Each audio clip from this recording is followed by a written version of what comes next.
दिया जीने के लिए, तो आनंद से जीना चाहिए, आनंद से जीना चाहिए। और आनंद से जीने का मतलब क्या है? धर्म कर्म का ध्यान रखना, तब कहीं आनंद आपको महसूस होगा। बंधुओं, एवं निसन्न भगवान देव से जन्म कर्म च कथम चेद मुक्त साक्षी काले प्राप्त कलेबर। दोनों के दोनों भाइयों ने रोशनदान के बीच में से छिप करके देखा, तो देख रहे कि माता जी को निद्रा आ गई, और माता जी को जैसे निद्रा आई तो सैया के ऊपर धड़ाम से लेट गए। माता के दोनों चरण लटकी के लटके ही रह गए नीचे। विष्णु जी महाराज ने विचार किया कि क्या करना चाहिए। माता जी को तो बुआ जी ने आकर के और घेर लिया, क्या करना चाहिए? अब मैं हाथ लगा नहीं सकता। क्यों? क्योंकि मैंने तो प्रतिज्ञा ले रखी है ना, आजीवन ब्रह्मचारी रहूंगा और स्त्री जाति को कभी स्पर्श भी नहीं करूंगा। जबकि ये तो मेरी माता है, लेकिन माता तो बाद में बनी, पहले तो ये स्त्री है। अब इनको स्पर्श कैसे कर सकता हूं? लेकिन माता के कष्ट को मैं देख भी नहीं सकता। अब क्या करना चाहिए? सो महाराज अपना बटका ले लिया, दुपट्टा लेकर के और मस्तक के ऊपर एंडुआ बना लिया, और एंडुआ जोर से बड़ा एंडुआ बनाया और मोटा एंडुआ बना करके और अपनी माता के दोनों चरणों को मस्तक के ऊपर रख लिए, और रख कर के माता को सैया के ऊपर एकदम से सीधे सुला दिए। इस सारी चरित्र को चित्रांगद और विचित्र भी है। दोनों के दोनों भैया देख रहे। दोनों भाइयों ने विचार किया कि हमने तो अनर्थ कर दिया, हमारे मन के बीच में तो पाप पैदा हो गया। हमारे भैया तो अपनी जगह बिल्कुल सही। क्या करना चाहिए? पूरी रात निकल गई, नींद नहीं आई। प्रातःकाल ब्रह्म मुहूर्त में 4 बजे विष्णु जी के द्वार पर आकर के खड़े हो गए। विष्णु जी महाराज ने अपना दरवाजा खोला, दोनों के दोनों भैया चरणों में गिर गए। दादा भाई प्रणाम। कौन? बोले जी हम चित्रांगद और विचित्र भी है। क्यों भैया, कैसे आए? भैया हमारे मन के बीच में शंका है, आप उस शंका का समाधान करो। बोले जी क्या शंका है? बोले शंका ये है कि अगर किसी को मनसा पाप हो जाए तो मनसा पाप का प्रायश्चित क्या है? विष्णु जी ने ये नहीं पूछा कि मनसा पाप हुआ किसको, किसको हुआ है।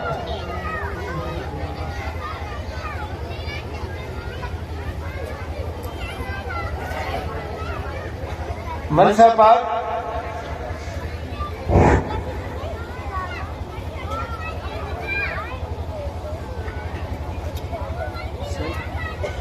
मनसा पाप किसे हुआ ये नहीं पूछा। बोले जी जिसको भी मनसा पाप हुआ है ना, वो व्यक्ति एकांत में निर्जन वन के बीच में चला जाए और निर्जन वन के बीच में जाकर के 1800 वर्ष पुराना पोला पीपल का वृक्ष देखे और पोला पीपल का पेड़ देख करके उसमें ऊपर को पैर और नीचे मस्तक कर ले और मस्तक के नीचे अग्नि प्रज्वलित करेगी और अग्नि प्रज्वलित करके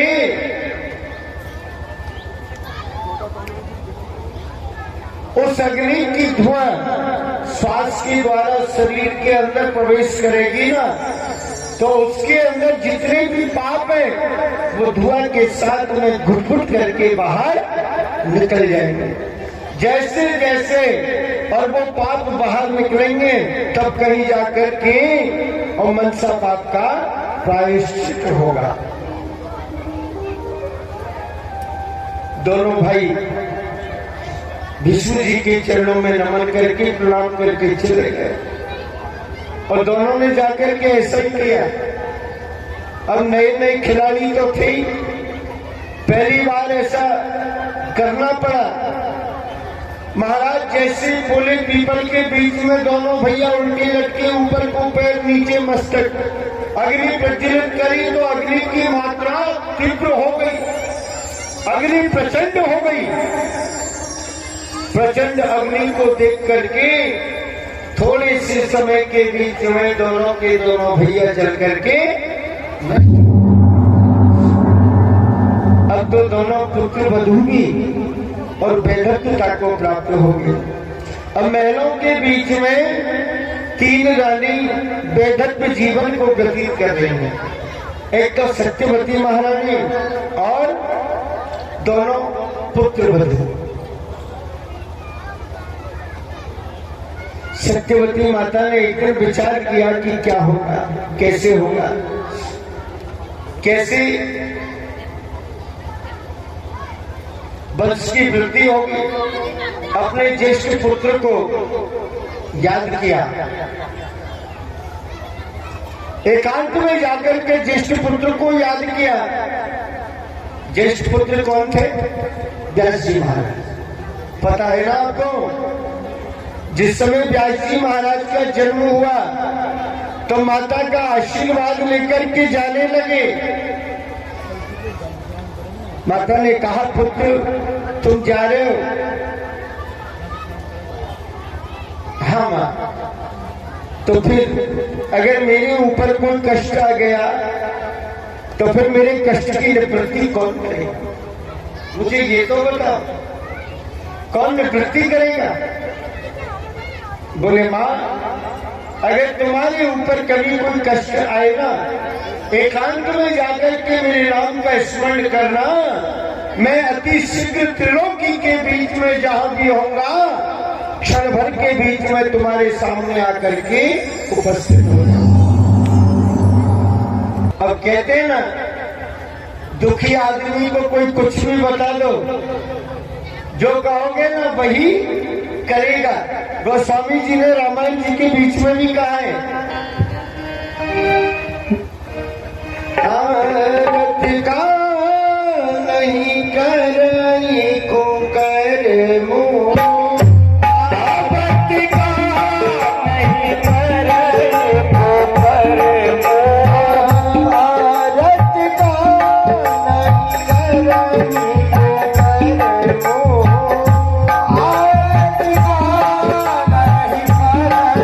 को कर मोह,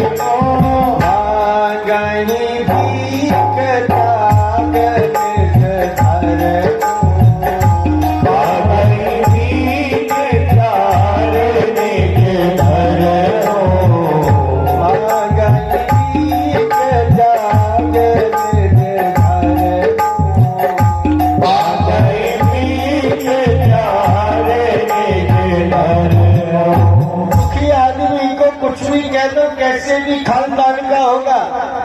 अगर वो दुखी और उससे आपने कह दिया भैया पूरे गांव में भीख मांग, तब कहीं जाकर के तेरे कष्ट की निवृत्ति होगी, तो वो फिर कुल खानदान को भी नहीं देखेगा और वो भीख मांगने के लिए भी विवश हो जाएगा, क्योंकि वो दुखी है।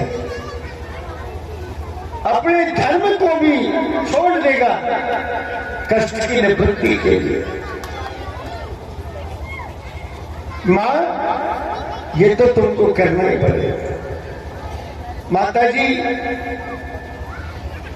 वनवास के बीच में गई, और रणवास में जाकर के दोनों बहुओं को बुलाए, बेटी इधर आओ।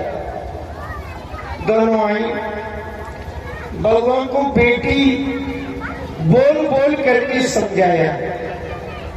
एक बात बताऊं सभी माताओं को, ध्यान दीजिए, अगर आप अपनी बहुओं को बेटी मानोगी ना, मैं गारंटी के साथ कहता हूं पूरे जीवन भर आपकी सेवा करेगी।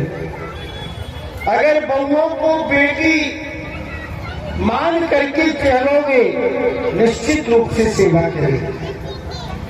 और आपने जिस दिन बहू को बहू मान करके रोब झाड़ना चालू कर दिया ना, उस दिन ही 2 हाथ दूर रहने लग जाएगी।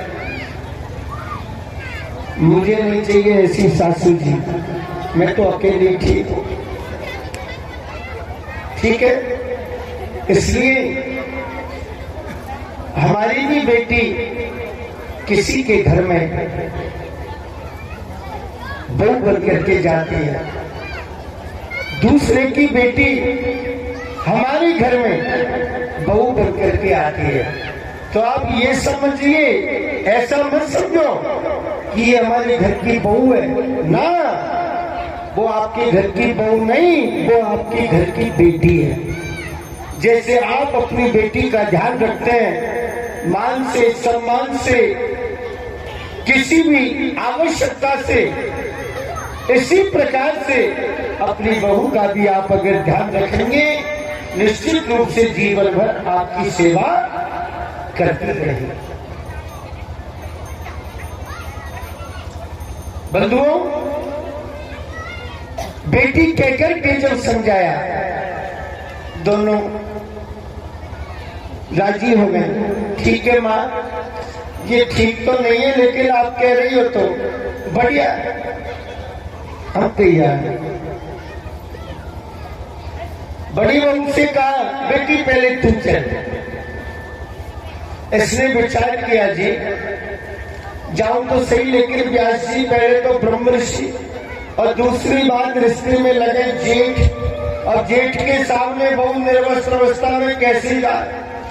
तो देखो जी, वैसे तो केबिन की बात है, अरे शरीर की काय की शर्म, शर्म तो आंखन की होनी चाहिए, आंखों में शर्म होनी चाहिए। इसलिए दोनों नेत्रों के ऊपर पट्टी बांध रही है और चली गई। व्यास जी के सामने जाकर के खड़ी हो गई। व्यास जी नेत्र बंद करके हाथ में रुद्राक्ष की माला लेकर के और ठाकुर जी का भजन कर रहे, नमो भगवते तुभ्यम वासुदेवाय धीमहि प्रद्युम्नाय अनिरुद्धाय नमः संकर्षणाय च, भगवान का यजन कर रहे। सत्यवती माता कहने के लिए लगी, बेटा व्यास तेरी बड़ी बहू आ गई। नेत्र खोल करके देखा, कहने लगी, बोले माँ ये तूने क्या किया। मैंने कहा था कि बहू निर्वस्त्र अवस्था के बीच में आनी चाहिए, ये निर्वस्त्र अवस्था के बीच में तो आई है, परंतु नेत्रों के ऊपर पट्टी बांध करके आई है। इसके गर्भ से मेरे दृष्टि मात्र से संतान तो उत्पन्न होगी, पुत्र तो उत्पन्न होगा, लेकिन जन्मजात से ही दोनों नेत्रों से अंधा बेटा पैदा होगा। अंधा बेटा पैदा होगा। बेटा अंधा होगा, बोले हाँ। अंधे से कैसे राज्य चलेगा। अपने माँ मैं कुछ नहीं समझ सकता, मैं कुछ नहीं कह सकता, इसमें मेरा कोई दोष नहीं। दूसरे रानी को जाकर के कहा, इसने विचार किया, देखो जी चाहे कुछ भी है, लेकिन व्यास जी के सामने जाऊंगी तो लज्जा तो आएगी। तो क्या किया, ऊपर से लेकर के और नीचे तक इसने अपने सारे शरीर के ऊपर, सारे बदन के ऊपर पांडु रंग लगा लिया, पीला रंग लपेट लिया, चली गई। जाकर के खड़ी हो गई। सत्यवती माता कहने लगी, बेटा व्यास जी माता,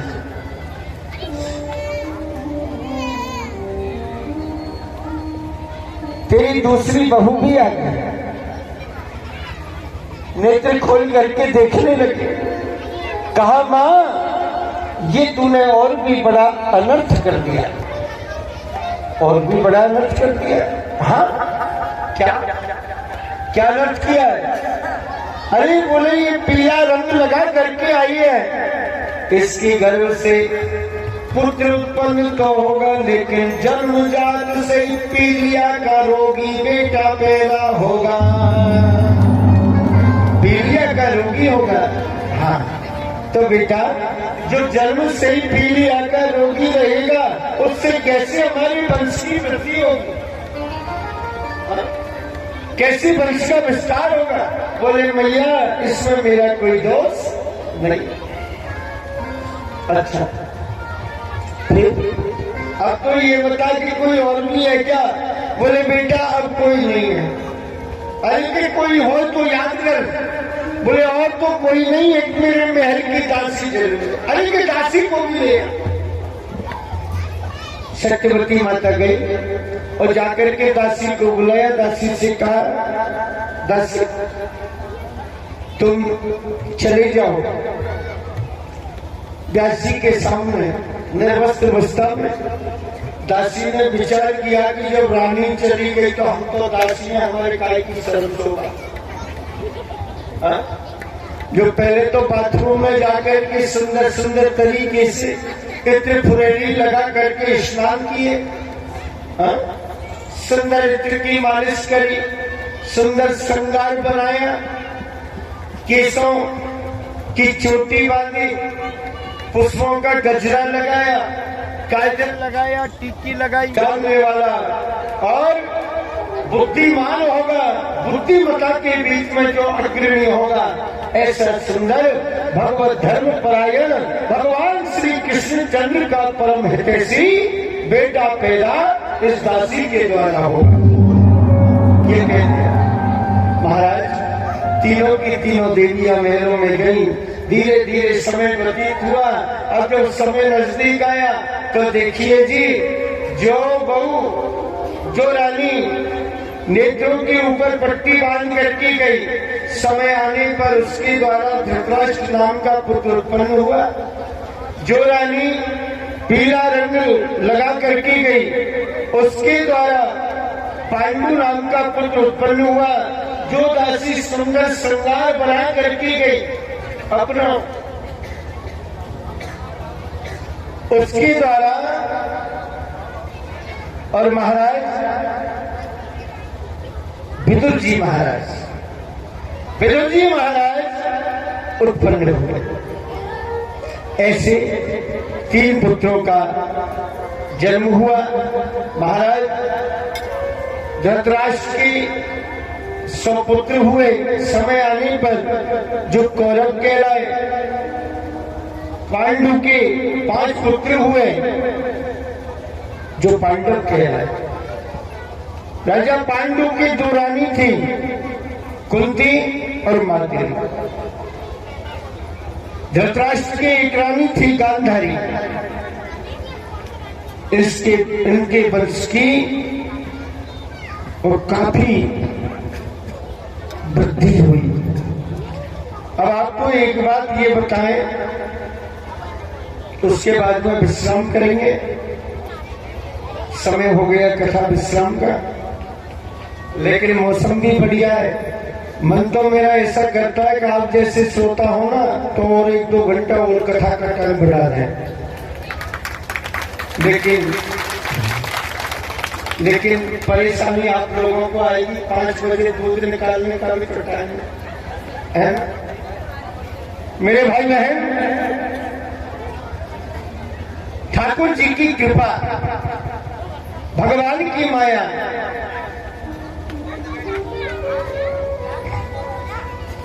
देखिए पांडव